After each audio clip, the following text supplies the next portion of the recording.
Come on. So plus a positive. So now you have a negative 7 plus 15. Do you add or subtract when you have one of each sign? Subtract. 15 minus 7 is 8. Keep the sign of the bigger one, right? So you would keep it positive. Okay. Add a line, change the sign. So add a negative. You have one of each. Do you add or subtract? You subtract. 11.6 minus 7.4. We're not even going to calculate. One of each. Add or subtract?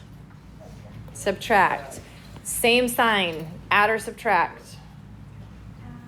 Add them together. 4 plus 7 is 11. Keep the sign. If they're both negative, keep the negative. You're good. Okay? Okay, so moving in then to multiplying and dividing stuff. Two things to think about here. When you are multiplying numbers that have different signs, in other words, one is positive and one is negative, your answer will be negative every single time, okay, when there is one of each. When you have problems that have the same sign, so a positive times a positive, you get what kind of answer? A positive. When you have a negative times a negative, you get what kind of answer? A positive. So if they share a sign, it will always be positive. Okay? So what's the product? So this is a positive times a negative. Should it be a positive or negative answer? It will be negative. Anyone know 12 times 8? 96. So this is a negative 96. Okay? This one, 24 times 0.5, both positive. What should your answer be? 12. Positive, right? 24 times a half is 12. Wait, what? Oh, no. Okay. 0.5, yeah. I was like looking at the one of the comments. I was like, No, sorry. Okay, letter C. You have two fractions. Now, forget about this problem. When you add fractions, what do? You make You make a common denominator. When you multiply fractions, what do? Or you just go across. Straight across, right? When you're multiplying fractions, you go straight across. So there's a negative times a positive. When you multiply one of each, should you get a positive or negative answer? Negative. So I get a negative here, and now I just go straight across. 3 times 1 is 3. 4 times 2 is 8. If you can reduce, you reduce. Can you reduce this? No. So you don't need to worry about it. Okay. What's negative 3 squared? 9. It's going to be a positive because it's a negative times a negative, right? 2 negatives multiplied together, you get a positive. This is what I was telling you about with parentheses being super important. This is negative 3 times negative 3, which is a positive 9. What is this? That's going to be negative because this is saying the opposite of 3 squared. So you're squaring the 3 and then taking the opposite. So pay attention to parentheses. If there are parentheses around it, you are squaring the negative. If there are not parentheses around it, you are not squaring the negative. You're squaring the number and then making it negative. You guys are the worst. Do we need to move? You don't need to push each other every day. Not every day. Okay. Then, example 2. Okay, simplifying square root expressions. So we did a little bit of this. We're going to do a little more with positives and negatives now. So this is very straightforward. If you see a sign out in front, you keep the sign. If there is no sign out in front, it is what? Positive. You don't have to put a plus out in front, okay? So this one says the opposite of the square root of 25. What is the square root of 25? 5. It's 5, and you are taking the opposite of that. So this would be a negative 5, okay? Do you know what this symbol means? Positive or negative. So you really have two answers, okay? You have the positive answer and the negative answer. What is the square root of 4 over 49? 2 over 7. plus or minus, right? The positive and the negative. So it's really two answers. You may write them just with the plus or minus, or you may write it as 2/7, comma, -2/7, but that's more work. I would just do the plus or minus. But please, please, please do not put a radical around them. That doesn't work. They are not radicals anymore. We have taken the square root already. So now it's just a rational number. Okay, so what do you get for C? 8. That's 8. What do you get for D? Plus or minus. Don't forget to put the symbols out in front, right? Square root of 121. If you don't know it, what can you do? Just calculate. Plug it in your calculator, okay? Yeah. Wait, what is the plus and minus? It's saying if I want the positive or negative version of the square root of 21, then my answer is a positive 11 or a negative 11, right? So instead of writing this, we just write it, it's both. It's both answers. So we write it, instead of writing it twice, right, the positive and the negative, you can just put that plus or minus out in front of it, and that's telling me both are my answer. But if you would prefer to write it this way, you totally can. Okay? Okay, what's this one? -1/6. The square root of 1 is 1, right? 1 times 1 equals 1. So -1/6. No more radical. Get rid of the radical symbol. All right. Moving right along. So that's multiplication. Okay? When there's one of each, you multiply. Positive and negative, you get a negative. When they're the same sign, negative times negative or positive times positive, what is your answer going to be? Positive. Okay? Division is exactly the same. Isn't that lovely when they're just the same? Quotient. What does quotient mean? Division. The quotient of two real numbers. If they have a different sign, your quotient will be negative. If they have the same sign, your quotient will be positive. Okay? I'm not even going to show you any of those because they're exactly the same. I'll give you, here you go, division. 16 divided by 2, positive divided by positive should be positive, right? Oh, I'm doing this in the wrong spot. 16 divided by 2 is 8.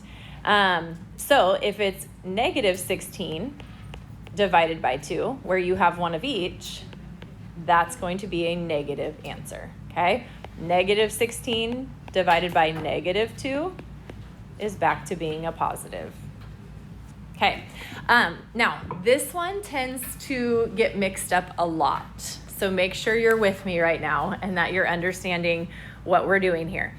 When you do division with the number 0, if the 0 is your starting number versus if the 0 is what you're dividing by, you get very different answers, okay? Here's the deal. If you forget, plug it into your calculator. If you plug 0 divided by 8 into your calculator, plug it in. What do you get? 0 divided by 8. You get 0, okay? Your calculator knows that. Flip it around. 8 divided by 0. What does your calculator say? Error, okay? So just remember, you cannot divide something into 0 groups, okay? Essentially, they're saying you can take a 0 and break it into 8 groups of zeros, right? 0 plus 0 plus 0 plus 0 plus 0 plus 0 plus 0 plus 0 is 0 cut into 8 equal groups of 0. It's kind of weird, I know. Questions on that? Okay. Word problem. Who loves word problems?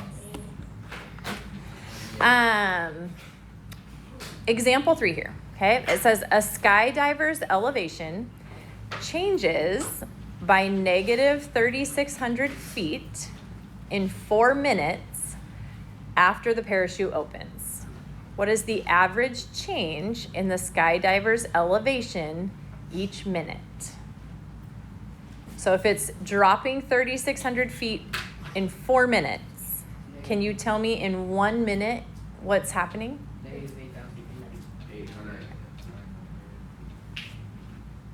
Who said that? Ethan? Negative what? 900. If it's -3,600 feet per 4 minutes, You're just dividing, right? That's division. One's positive, one's negative. So your answer should be what? Negative. So this is negative 900. The question is, what is the average change in the skydiver's elevation each minute? So I would say your best answer here is he is dropping 900 feet per minute. Why did I not write that as a negative 900? Because I said dropping, okay? You could also say he went negative 900 feet per minute. I think it makes more sense to just say it this way, but I mean, it's not wrong to say he's dropping 900 feet or he's going negative 900 feet per minute, but typically word problems are looking for words to explain what's going on, okay? Questions on that? All right, then a little bit of review of one of the properties that we talked about. Remember the inverse property of multiplication says if I take a number and I multiply it by the reciprocal, so like if I take 7 and I multiply it by 1/7, what do I get? 1, right? 7 times 1/7, if you multiply across, is 7 over 7, which is 1, okay? So the multiplicative inverse of -4 is a -1/4, because if I multiply them together, a negative times a negative is gonna get me a positive, and I get a positive 1 for that, okay? Multiplicative inverses are gonna come in very handy when you're trying to get rid of something in an equation, okay?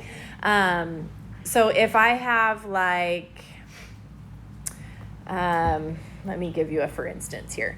Let's say I have 1/3 x equals 5. Okay, if I want to get that 1/3 out of there, most people go, oh, divide by 1/3. But dividing by 1/3 is goofy. You can do it, but most people don't understand what you're doing then. Instead, the multiplicative inverse of 1/3 is what number? 3 over 1, okay? If you multiply by the multiplicative inverse, that becomes 1. So whatever you do to one side, you would do to the other, and you would get 15. Okay, so that's where multiplicative inverse property is going to come into play quite a bit. You'll also see it a little bit right now with dividing fractions. Here's why this works out the way it does. Khalees, did you have a question?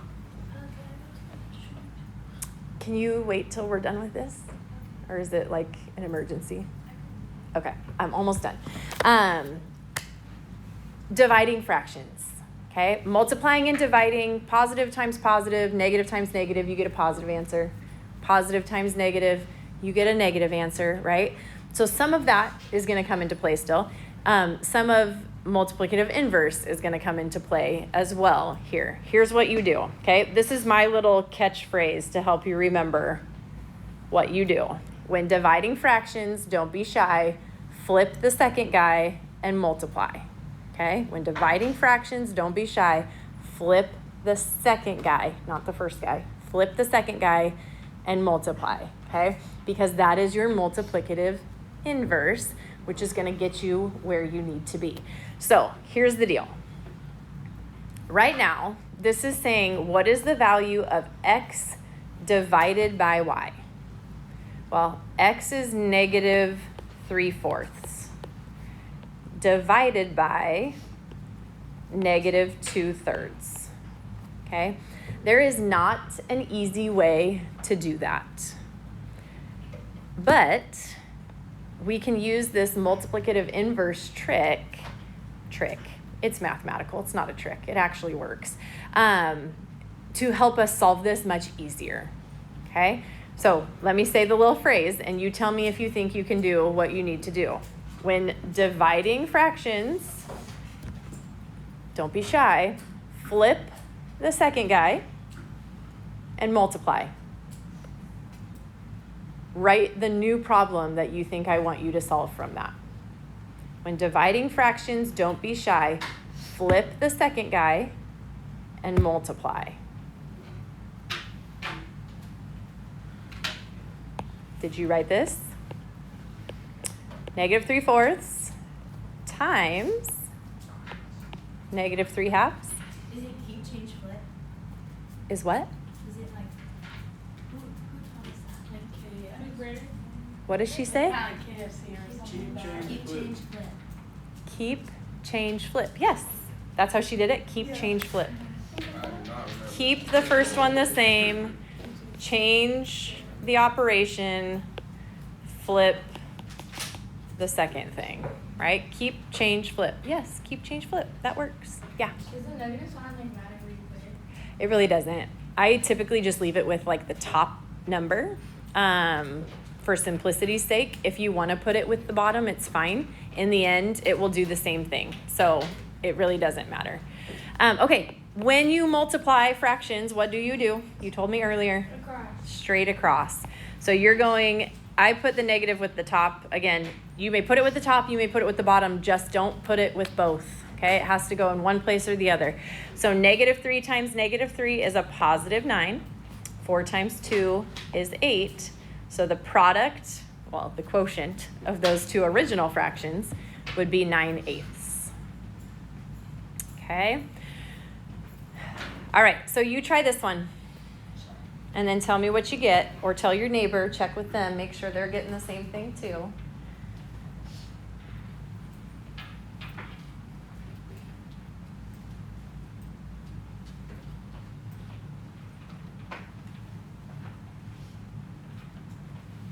Remember how to see, I want to see what you're doing so I can help people as you go and not have to try to walk around, but I only know how to see it one person at a time. Oh, there we go. Gotcha. Okay.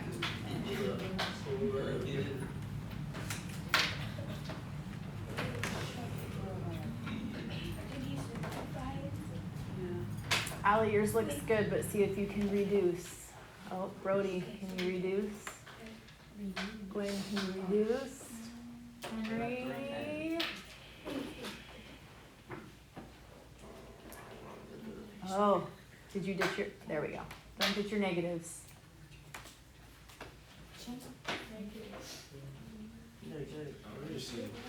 Naomi, not quite that, yeah, not quite that low.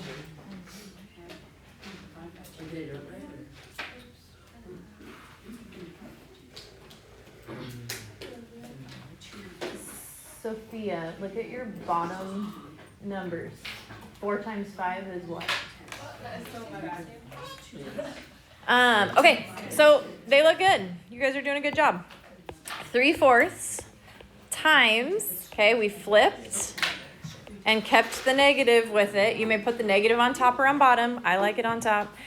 3 times -2 is a -6. 4 times 5 is 20. Now, if you gave me this as your answer on a quiz or a test, you're not wrong. You're just not giving me the best answer. So I typically would just take a 0.5 point off for that.